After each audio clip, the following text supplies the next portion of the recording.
그저께 3월 1일이 3.1절이죠. 이번 3.1절은 좀 특별한 3.1절이었습니다. 왜 그러죠? 그렇죠. 100주년 3.1절이었죠. 지금부터 100년 전에 1919년 3월 1일 서울 탑골공원에 모여가지고 민족 대표 33인을 비롯해서 수많은 사람들이 대한독립 만세를 부르고 그것이 전국으로 퍼져서 뭐 대구, 광주, 전주 뭐 할 것 없이 온 땅에서 우리나라의 독립을 염원하며 독립 만세 운동을 벌였던 날을 기념하는 날이 3.1절입니다. 이 3.1절이 우리는 그냥 평범하게 그냥 옛날 100년 전에 일제 항거에서 그냥 만세를 불렀던 운동이구나 싶겠지만 사실은 이 3.1절이 굉장히 세계적으로 영향력을 많이 미친 인도의 간디의 빛폭력 무저항주의가 3.1 운동에서 영향을 받아서 그렇게 진행되어진 거죠. 그러니까 세계에 많은 영향력을 미쳤던 운동이기도 합니다. 일제히에서 주권을 빼앗기고 많은 우리 선조들이 참 그 울분을 삭히면서 일제의 압제와 폭력 앞에서 참 그렇게 울분을 삼키고 있을 때 1919년 1월 달에 고종 황제가 승하합니다. 그런데 일본의 독살에 의해서 돌아가셨다라는 설이 전국에 퍼지면서 사람들이 매우 그것 때문에 분노하고 있었어요. 근데 전체적인 그 당시 이제 세계적인 정세가 1차 세계 대전이 끝나고 미국의 윌슨 대통령이 1918년에 민족 자결주의라는 것을 선언합니다. 이게 무엇이냐면은 1차 세계 대전이 세계 열강들이 약소 국가들을 침입하면서 그들의 어떤 그런 그 자원들을 빼앗기 위해서 식민지를 세우고 막 이런 여러 가지 것들로 인해 전쟁이 벌어지면서 1차 대전 때 너무 수많은 사람들이 죽은 것에 대해서 이 미국의 윌슨 대통령이 이제 더 이상 약소 국가를 침략하지 말자. 그리고 약소 국가라 할지라도 아무리 작은 나라다 할지라도 스스로가 주권을 결정해서 살아갈 수 있게 하자. 그래서 민족 자결주의라는 것은 약소 민족이 스스로 결정한다라는 그것을 대내외적으로 선포한 것입니다. 이것이 우리 민족에게 굉장히 큰 비전으로 다가온 것이었어요. 그래서 민족 자결주의. 그래서 온 세계에 우리나라 또 우리 민족이 지금 독립을 염원하고 있음을 일본에 의해서 우리가 이 식민지 지배를 받는 것이 좋은 것이 아니라 우리가 자주민으로 독립을 하는 것이 더 좋다라는 것을 세계에 좀 보여줘야 되겠다. 그걸 알려야 되겠다라는 의미로 시작한 것이 이 3.1 운동입니다.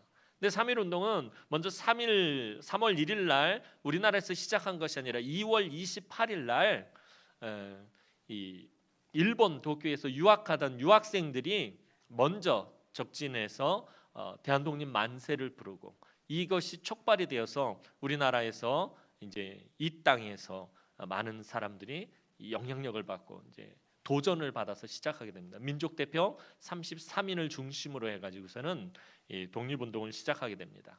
근데 이 민족 대표 33인 중에 바로 우리 개신교 기독교인들이 16분이 있었다고 합니다. 전체 한 50% 정도가 기독교인이었다고 합니다. 무엇을 말씀드리려고 하냐면은 이 당시 전체 인구의 기독교 인구가 한 3. 몇 %밖에 되지 않았다라고 해요. 이 당시에. 오늘날에 우리가 한참 많을 때는 20%가 넘었었고 지금은 한 15% 정도 된다라고 합니다. 전에 말씀드렸던 것처럼 바닷물의 소금의 양이 얼마나 되는지 아십니까? 바닷물의 소금의 양이 한 3.7% 정도 된다고 그래요.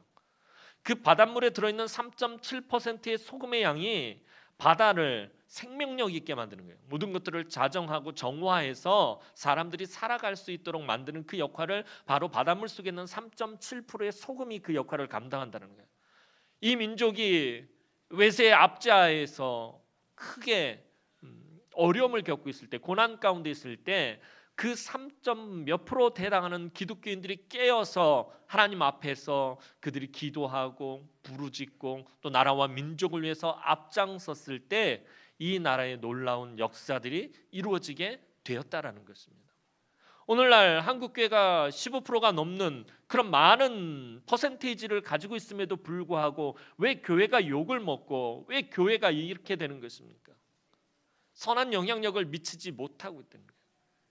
그 당시에는 별로 얼마 되지 않는 기독교인들이었지만 그들이 깨어서 나라와 민족을 위해서 기도하고 또 나라와 민족을 위해서 하나님 앞에 엎드리고 앞장서고 사회에 선한 영향력을 미치기 위해서 그들이 복음을 들고 나갔을 때 우리 믿음의 선조들에 의해서 이 나라와 이 민족이 지금 이렇게 되게 되어졌다라는 거예요. 오늘 우리가 그 정신을 이어받지 않고 우리가 그때처럼 하나님 앞에 쓰임 받지 못한다면 한국교회는 앞으로 비전이 없다라는 것입니다. 왜 하나님께서 한국교회에 이렇게 큰 부흥을 주셨을까요? 분명히 목적이 있기 때문이에요. 제가 늘 말씀드리잖아요. 하나님께서는 반드시 부르신 목적이 있다라는 거예요. 저와 여러분들 하나님 심심해서 이곳에 불러 모으신 것입니까? 할 일 없어서 하나님께서 괜히 여러분들하고 노닥노닥 하려고 하나님 이곳에 여러분들을 불러 모으신 것이 아니다라는 것입니다. 목적이 있다. 그 목적대로 쓰임을 받는 것이 사실은 축복인 거예요.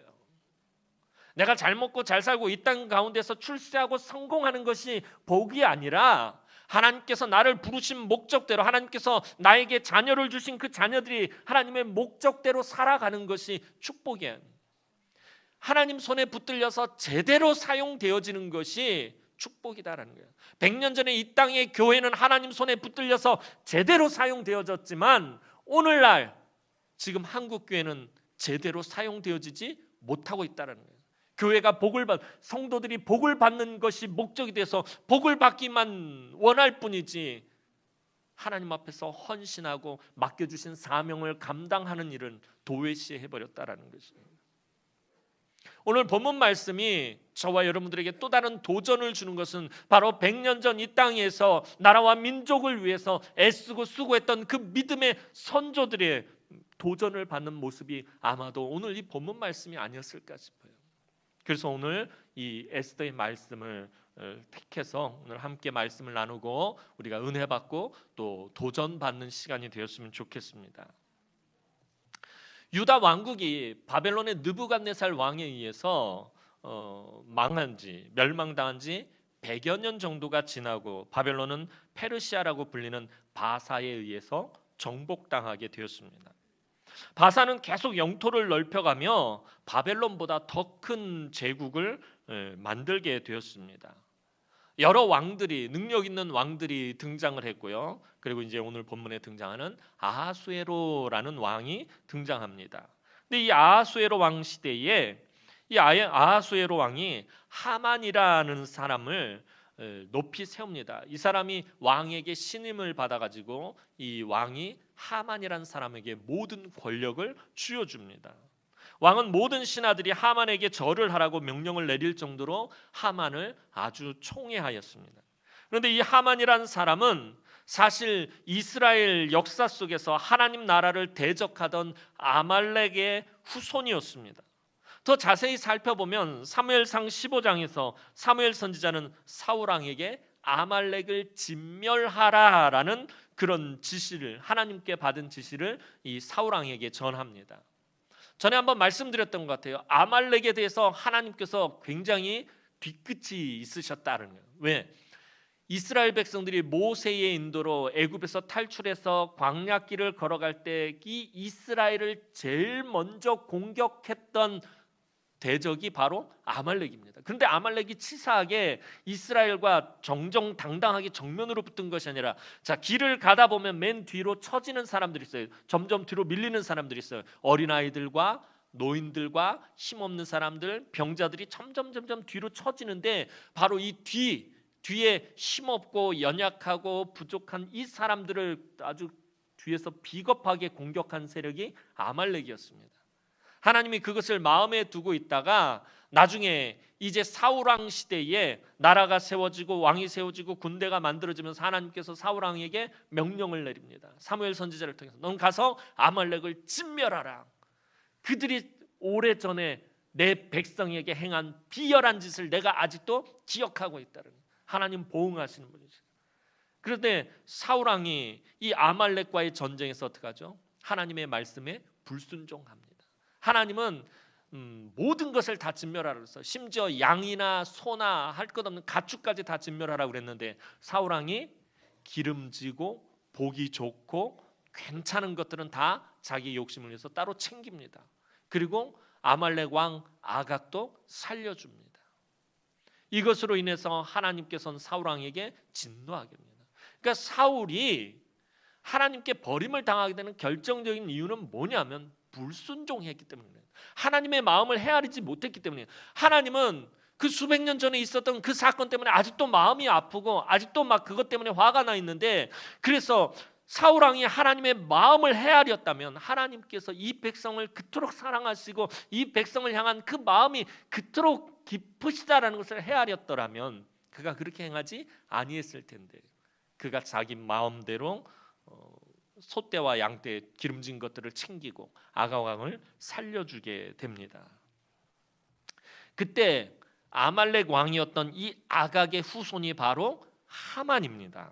그래서 하만에 대해서 에스더서를 살펴보면 아각 사람 하만이라고 그렇게 표현하고 있습니다. 아각의 후손이다라는 것입니다. 그러니까 사울 왕가와 이 아말렉 아각 왕가의 그런 악연이 지금 이 시대에 에스더 시대에 이어지게 된 거죠.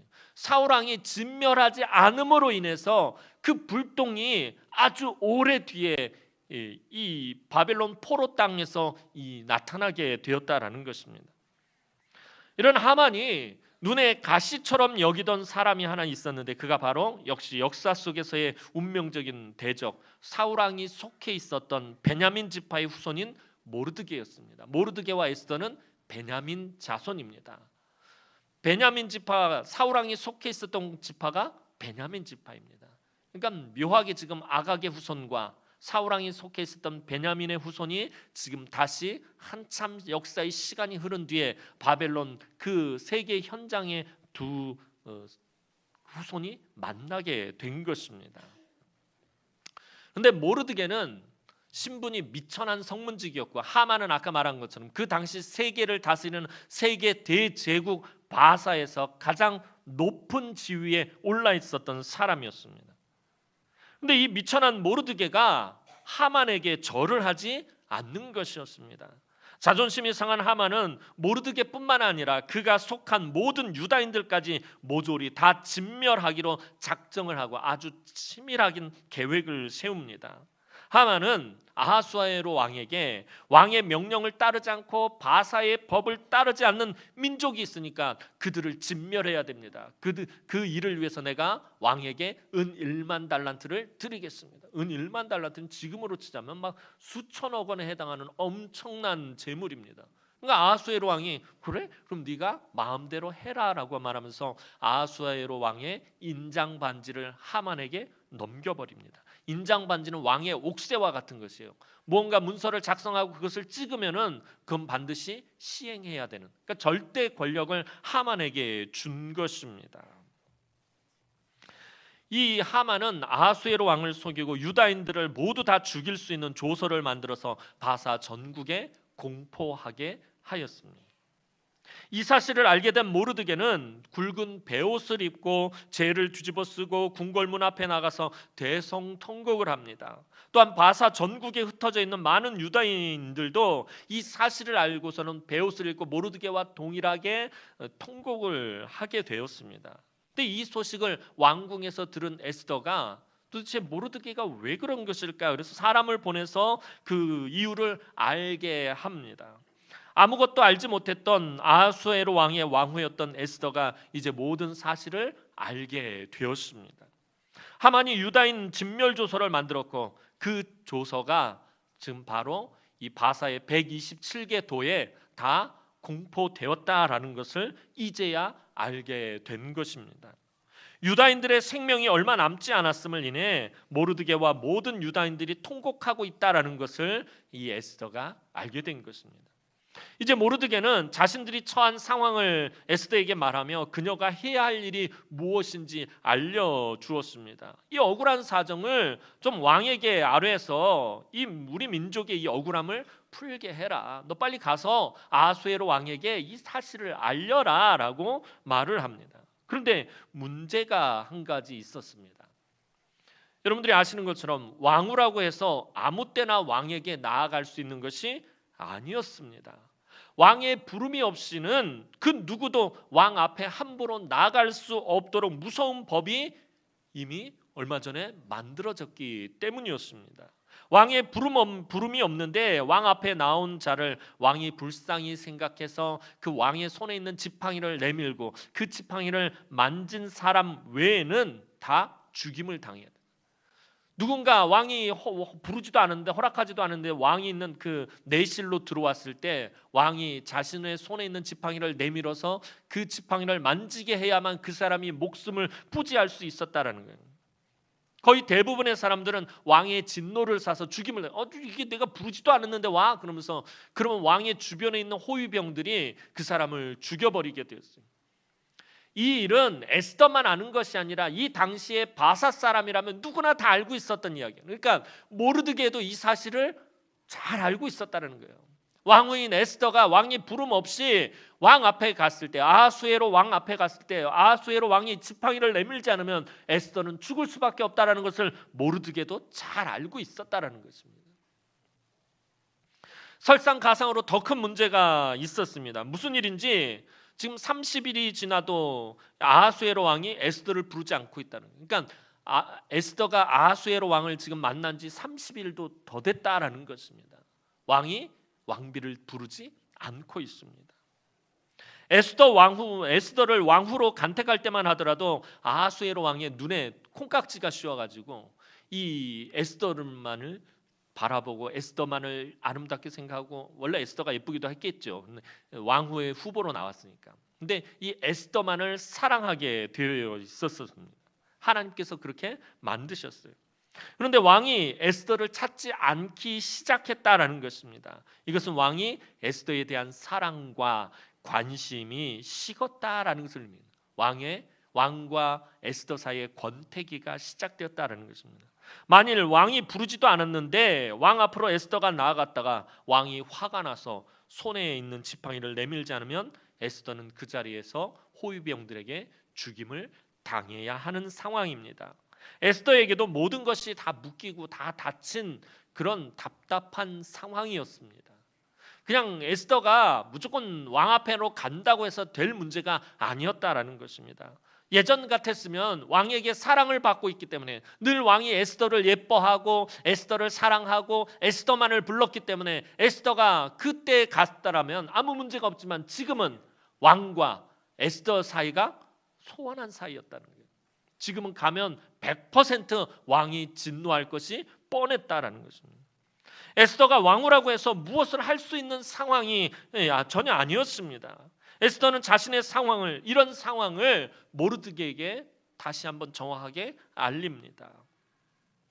그런데 에스더의 말을 전해 들은 모르드게가 아주 단호하게 에스더에게 대답을 합니다. 13절 말씀 보면 모르드게가 그를 시켜 에스더에게 회답하되 너는 왕궁에 있으니 모든 유다인 중에 홀로 목숨을 건지리라 생각하지 말라라고 아주 단호하게 말을 합니다. 왕과의 사이가 멀어져서 걱정하고 고민하던 에스더에게 모르드게는 지금 너무나도 냉정하게 말하고 있습니다. 야 에스더, 너 혼자 살 수 있을 거라고 생각하지 마라 라고 지금 그렇게 말하고 있는 것입니다. 에스더가 비록 왕후일지라도 그녀의 목숨을 보장할 수 없다는 거예요. 야 네가 왕의 왕비라고 해서 너 혼자 목숨을 보존할 것이라고 생각을 하는데 천만의 말씀, 너도 목숨을 보존할 수 없다라고 지금 모르드게가 말하는 것입니다. 그냥 우리가 생각할 때 에스더는 이 대제국을 다스리는 엄청난 권력을 가지고 있는 왕의 왕비이니까 이 왕궁 안에 있으면 에스더만은 목숨을 부지할 수 있을 것이라고 생각하기가 쉽습니다. 그러나 만약에 에스더가 유다인에 속해 있다라는 사실이 밝혀지면 얘기가 달라집니다. 사실은 에스더가 왕궁으로 들어갈 때 모르드게가 에스더에게 네가 속해 있는 민족에 대해서 절대로 말하지 마라라고 말하고 있었어요. 그래서 에스더가 왕궁에 들어왔을 때 아무도 이 에스더의 배경에 대해서 아는 사람이 없었어요. 그런데 만약에 이제 에스더가 유다인이라는 사실이 밝혀진다면 문제가 달라진다라는 것입니다. 왜냐하면 아하수에로 왕의 조서에는 유다인들을 모두 남김없이 진멸하도록 되어 있고 왕의 인장 반지가 찍혀 있기 때문입니다. 왕의 인장 반지가 찍힌 것은 이 당시 페르시아의 규례대로 따지자면 왕도 바꿀 수가 없다라는 것입니다. 여러분들이 잘 아는 것처럼 다니엘서를 보면 알 수 있어요. 에스더 앞선 세대에 다니엘이 살았는데 다리오 왕 때에 다리오 왕의 조서에 왕의 인장이 찍힌 것을 알고서도 다니엘이 기도를 하다가 사자굴에 들어가게 됩니다. 다리오 왕이 다니엘을 얼마나 아끼고 사랑했는지 몰라요. 절대 세계에서 절대 권력을 가지고 있었던 이 다리오 왕조차도 자기가 만든 조서에 도장이 찍히니까 다니엘을 구해내질 못하는 거예요. 여봐라, 다니엘은 안 된다, 다니엘을 풀어내라 라고 말을 할 수가 없는 거예요. 그만큼 왕의 인장 반지가 한번 찍히면은 왕도 그것을 바꿀 수가 없다는 거예요.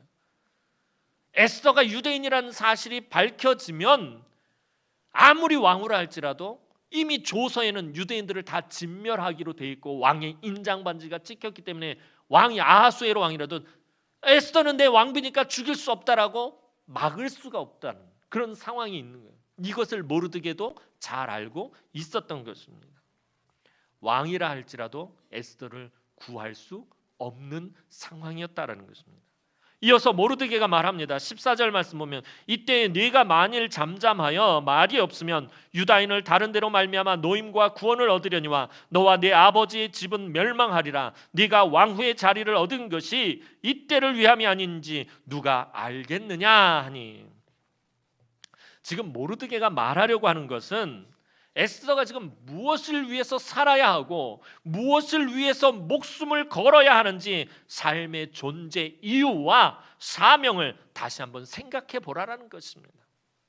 에스더가 이 일을 피하려 든다면 유다인 모두는 분명히 하나님께서 다른 방법으로 살려주실 것이지만 하나님의 백성의 위기를 외면한 너는 오히려 죽게 될 것이다 라고 몰아붙이면서 이 모르드게는 네가 왕후의 자리를 얻은 것이 이때를 위함인지 누가 알겠느냐라고 말하고 있는 것입니다. 모르드게는 에스더에 대한 하나님의 주권적인 섭리하심을 생각해 보라고 말한 것입니다. 하나님께서 에스더가 바사 제국의 왕후가 되는 특별한 은혜를 베푸신 것은 에스더 혼자 잘 먹고 잘 살고 호강하게 하기 위함이 아니라는 것입니다. 야, 하나님이 너를 이 대제국의 왕비가 되게 한 것은 너 혼자 호강하면서 잘 먹고 잘 살게 하기 위해서 그렇게 한 것이겠느냐? 하나님의 부르심엔 반드시 목적이 있는데 분명한 목적이 있기 때문에 너를 왕으로 세우신 것이다 라고 말하는 거예요. 고난을 당하고 멸절의 큰 위기를 직면한 하나님의 백성들을 구원하는 일에 사용되기 위해서 하나님께서 너를 왕후에 세우신 것이다. 사실 에스더는 왕후가 될 수 없는 불가능한 상황에서 왕후가 된 것입니다. 에스더가 왕후가 된 것은 하나님의 전적인 도우심과 주권적인 다스리심이 없었다면 절대로 불가능한 일이었습니다. 아하수에로 왕이 전에 있었던 왕비 와스디를 폐하고 새로운 왕비를 뽑습니다. 자, 바사 제국이 얼마나 대단한 나라입니까? 127개 도를 가지고 있었던 엄청난 대제국인데 여기서 새로운 왕비를 뽑는다고 그러면은 이 바사 제국 안에 있는 명문 가문에 속했는 사람들이 정치적인 이득을 위해서 자기의 딸들을 다 그 후보로 내놨을 것입니다. 근데 에스더는 그런 것들과 상편 이렇게 살펴봤을 때 절대 경쟁력이 없었다라는 것입니다. 성문을 지키는 미천한 문지기의 사촌 동생입니다. 가문이 좋은 것도 아닙니다. 망한 나라에서 포로로 끌려온 유민입니다. 잘 사는 것도 아닙니다. 가난한 집에 속해 있었던 사람입니다. 어느 것 하나 에스더가 왕후가 될 수 있는 조건이나 자격이 하나도 없었습니다. 그런데도 하나님께서 에스더를 왕으로 세우신 이유가 무엇이겠느냐라는 것입니다. 네가 왕후가 될 수 없는 절대적인 그런 상황 가운데서 하나님께서 너를 왕으로 세웠다. 그럼 그 이유가 무엇이겠느냐라는 것입니다. 아무리 생각해봐도 모르드게가 아무리 생각해봐도 이때를 위한 것밖에 없다라는 것이 모르드게의 결론인 것입니다. 오늘 이 날을 위해서 하나님께서 너를 왕으로 세우신 것이다. 모르드게가 지금 가지고 있는 생각은 우리는 모두 하나님이 정하신 때를 위해 준비된 자들이다라는 것입니다. 오늘 저와 여러분들도 마찬가지라는 거예요. 하나님께서 무엇인가 계획을 하셨는데, 무엇인가를 정하셨는데 그 때를 위해서 준비된 자들이 바로 저와 여러분들이다라는 것입니다. 하나님 나라가 위기를 만났을 때, 하나님의 백성들이 고통당할 때, 주님의 몸된 교회가 힘들 때 우리가 사용되는 것이 중요하다라는 거예요. 100년 전 이 땅에 이 민족이 고통을 당하고 이 땅이 일제히에서 유린당할 때 한국 교회가 하나님께 쓰임 받았다라는 것입니다. 그때를 위해서 한국 교회가 준비되어졌었다라는 것입니다. 하나님께서 우리가 오늘 예수 믿고 하나님의 자녀가 되게 하신 것은 우리들끼리 자기 혼자 잘 먹고 잘 살고 편안하게 사는 것이 목적이 아니라는 것입니다. 여러분들, 예수 믿는 것이 호강하기 위한 것이 아니다라는 것입니다. 나의 처지와 형편에 상관없이, 나의 외적인 모습이나 조건에 상관없이 하나님의 역사가 이루어지는 곳에서 나를 사용하시기 위함이라는 것입니다. 모르드게의 생각은 하나님이 이 엄청난 위기 속에서 하나님의 백성들을 반드시 구원하신다라는 것입니다.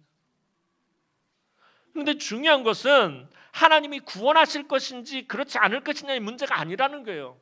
지금 우리 유대인들이 사느냐 죽느냐 이 문제가 아니다라는 거예요. 하나님이 반드시 구원하실 것이라는 거예요. 하나님께서 반드시 살리실 것이다라는 것입니다. 그런데 에스더의 손을 사용하실 것이냐 아니면 다른 사람의 손을 사용하실 것이냐, 이 문제라는 거예요. 사느냐 죽느냐의 문제가 아니라 누구를 사용하는, 누가 사용되어지느냐의 문제다라는 거예요. 그러니까 이 문제를 바라보는 시각이 완전히 다른 거예요. 우리는 고난을 당했을 때, 어떤 어려움을 만났을 때, 문제를 만났을 때 이 문제가 해결되어질 것이냐 말 것이냐 이것을 가지고 고민을 하는데, 모르드게는 그건 고민할 문제가 아니다라는 거예요. 하나님이 반드시 해결하실 것이다라는 거예요. 하나님 반드시 살려주실 것이다라는 거예요. 그런데 그 가운데서 누가 능력 있게 쓰임 받느냐, 누가 사용되어지느냐, 이게 중요하다라는 것입니다. 이런 엄청난 위기에서 에스더가 아무런 일도 하지 않는다면 하나님께서 기적처럼 왕후로 만들어주신 것이 아무런 의미가 없게 된다. 에스더가 왕후가 된 건 하나님의 기적입니다. 하나님께서 기적을 베푸신 그 이유가 아무것도 아닌 것이 되어버린다라는 것입니다. 하나님 나라가 어려움 가운데 있을 때 이를 외면한 사람들은 결국에 하나님께 쓰임받지 못한다라는 것입니다. 결국 나를 통해서 하나님의 능력이 나타나느냐 아니면 다른 사람을 통해서 나타나느냐의 문제라는 거예요. 오늘 교회 안에서도 마찬가지예요. 나를 통해서 하나님의 은혜가 나타나느냐 다른 사람을 통해서 하나님의 은혜가 나타나느냐, 이 문제라는 것입니다. 하나님, 나를 통해서 하나님 은혜가 나타나야 되지 않겠습니까? 다른 사람을 통해서 하나님의 은혜가 나타나고, 다른 사람을 통해서 하나님의 능력이 나타나고, 다른 사람을 통해서 하나님의 영광이 나타나는 것을 바라보면서 그냥 부러워만 하고 있을 것이냐는 거예요. 하나님, 나를 사용해 주십시오. 하나님, 나를 통해서 하나님의 영광이 나타나고, 나를 통해서 하나님의 은혜가 강물같이 흘러가고, 나를 통해서 하나님의 축복이 내 주변 사람들에게 흘러가게 해 주십시오. 여러분, 그렇게 쓰임받아야 되지 않느냐라는 것입니다.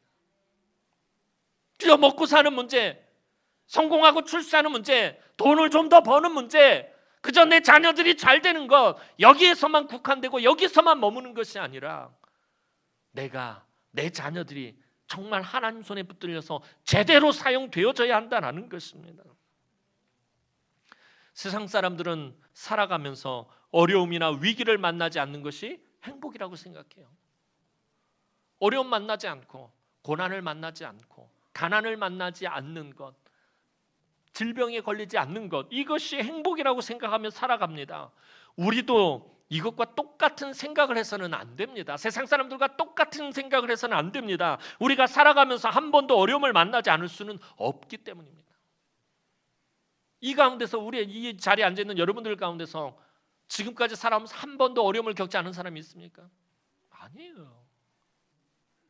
우리나라에서 돈이 지금 제일 많은 이재용 삼성 회장이 지금까지 살아오면서 그 사람이 한 번도 어려움을 겪지 않았겠습니까? 우리가 볼 때는 저 사람이 무슨 금수저로 태어나서, 아니 다이아몬드 수저로 태어나서 잘 교육받고 해외에서 유학하고 돌아와서 뭐가 부족할겠노?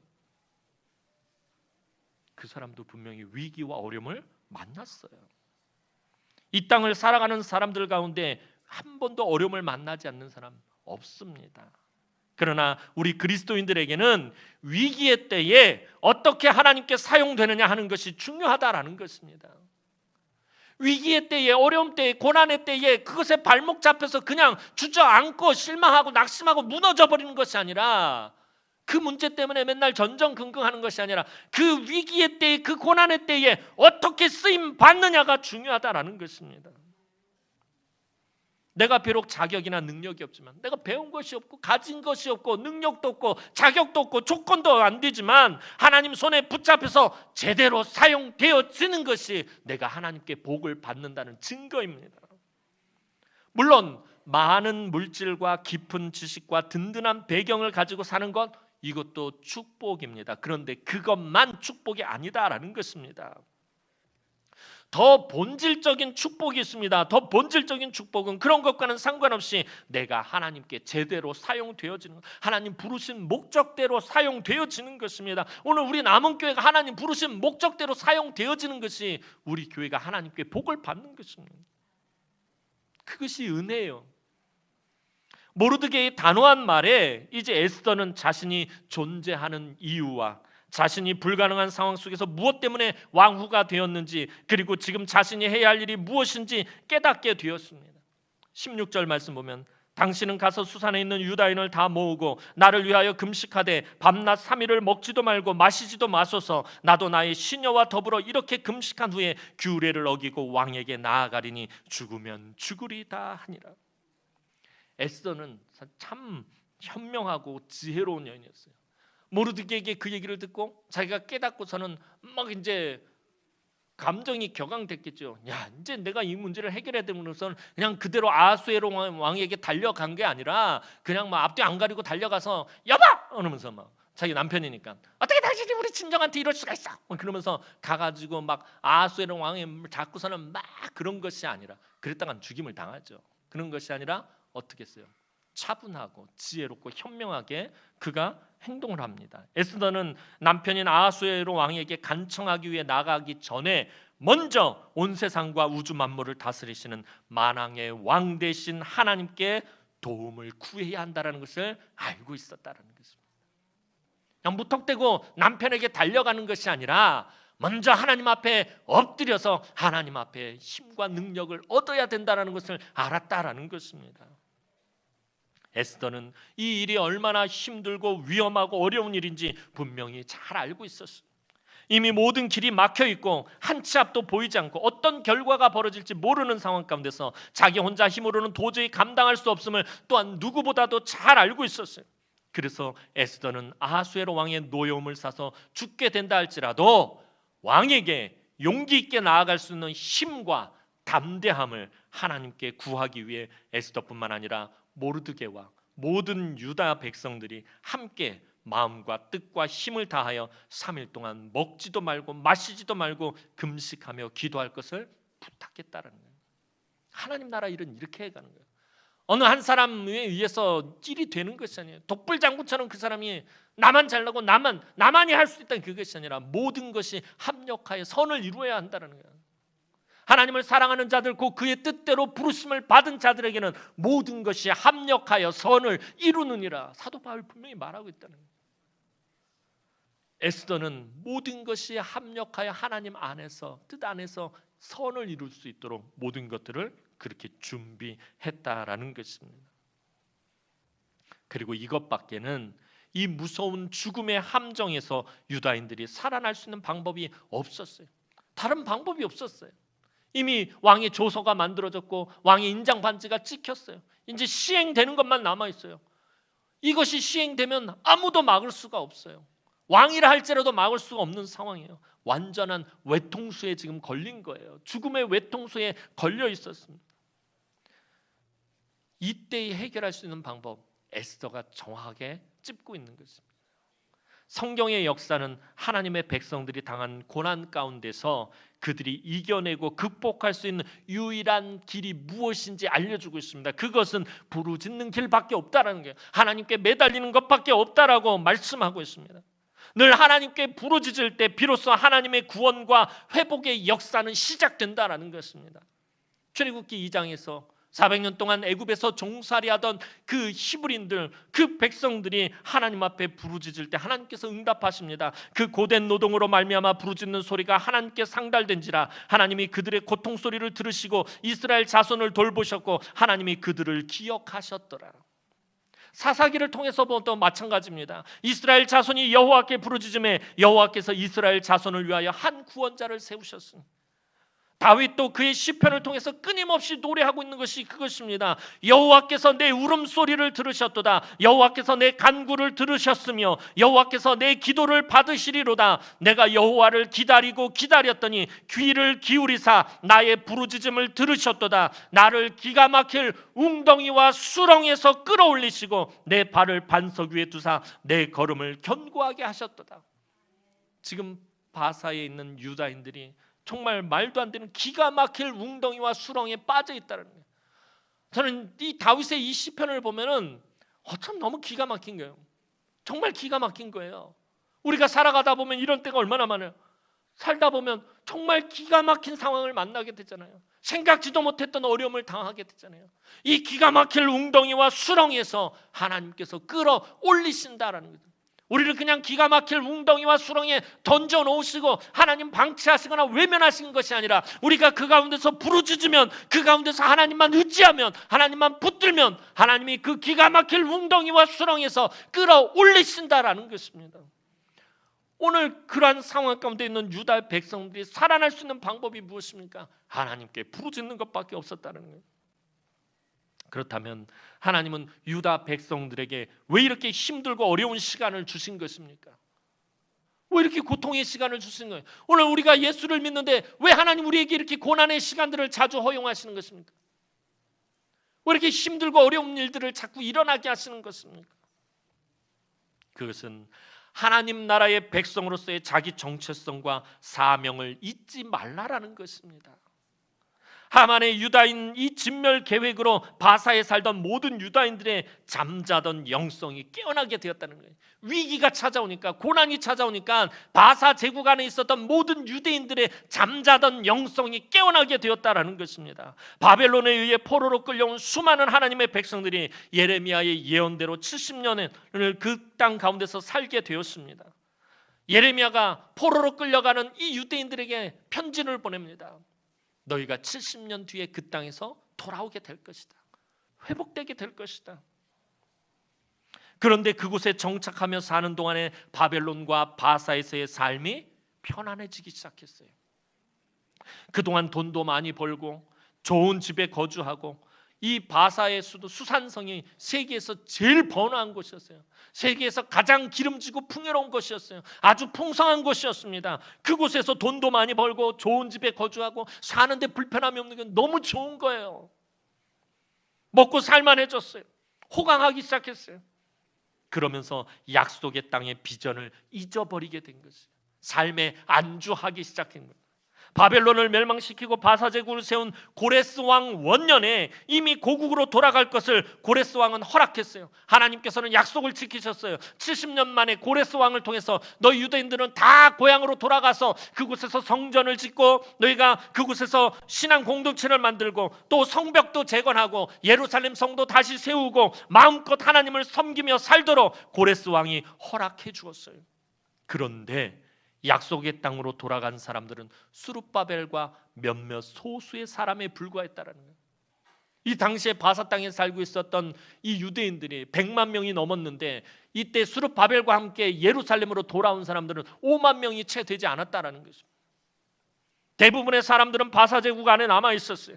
자신들의 삶의 뿌리도 내렸고 먹고 사는데 아무런 문제도 없었고 예루살렘은 성벽도 무너지고 황폐해져 있어서 그곳에 가면 처음부터 다시 시작해야 된다는 거예요. 맨 땅에 헤딩해야 된다는 것입니다. 성전도 지어야 하고 집도 지어야 하고 무너진 성벽도 쌓아 올려야 합니다. 그렇게 하려면 어떻게 해야 돼요?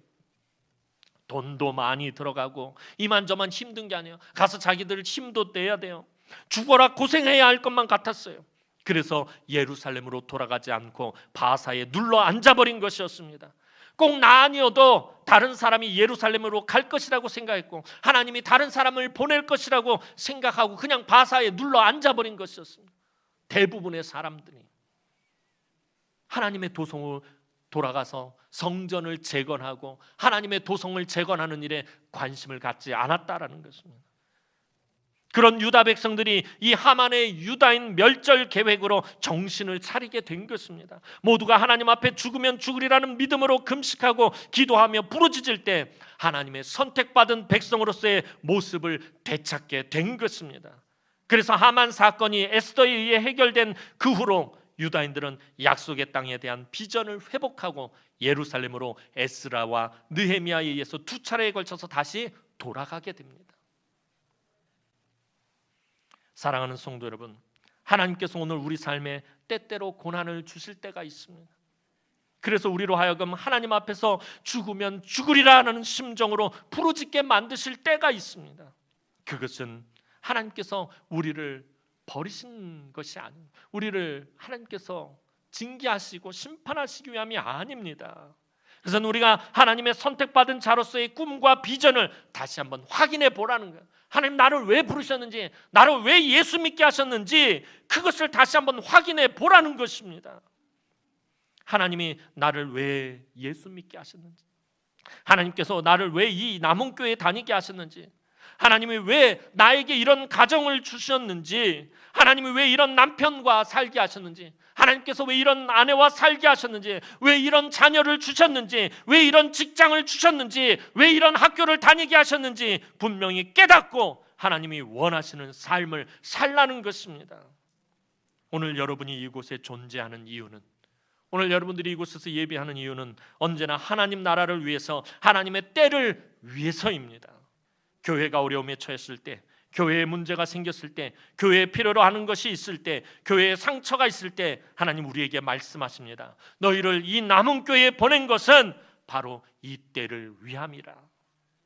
100년 전 이 땅에 일제의 압정과 폭력이 넘칠 때 하나님은 한국교회를 사용하셨어요. 나라와 민족이 독립을 염원할 때 한국교회가 존재하는 것은 이 때를 위함이라고 한국교회에 말씀하셨고, 그 하나님의 말씀에 반응해서 나라와 민족을 위해서 맨 앞에 나섰던 것이 바로 100년 전 한국교회인 것입니다. 이제 여러분의 외적인 조건과 상관없이 하나님께서 정하신 때에 하나님 손에 붙잡혀서 정말 교회를 위해서, 나라와 민족을 위해서, 하나님 나라를 위해서 정말 뜨겁게 제대로 사용되어지는 그런 놀라운 복을 받아 누리시는 사랑하는 주의 귀한 우리 남흥의 성도들이 되기를 주님의 이름으로 축원합니다. 기도드리겠습니다. 사랑과 은혜가 많으신 아버지 하나님, 은혜와 사랑을 진심으로 감사를 드립니다. 100년 전 이 땅에 아버지는 큰 아픔이 있고 큰 상처가 있고 압제가 있을 때 하나님께서 그때를 위해서 한국교회를 사용하셨습니다. 오늘도 이 땅에 많은 악한 영의 세력과 악하고 더러운 문화가 넘쳐나는 이 위기의 때에 하나님, 이 때를 위해서 우리 한국교회가 다시금 쓰임받게 하여 주옵소서. 오늘 에스더와 같이 에스더가 왕후의 자리를 얻은 것이 이 때를 위함이 아닌지 누가 알겠느냐는 이 말처럼 정말 한국교회가 이 때를 위해서 쓰임받게 하시고, 오늘 우리 남흥의 성도들이 이 교회를 위해서, 이 나라와 이 민족을 위해서, 하나님 나라를 위해서 제대로 사용되어지는 은혜와 복을 베풀어 주옵소서. 감사를 드렸고 예수님의 이름으로 기도하옵나이다. 아멘.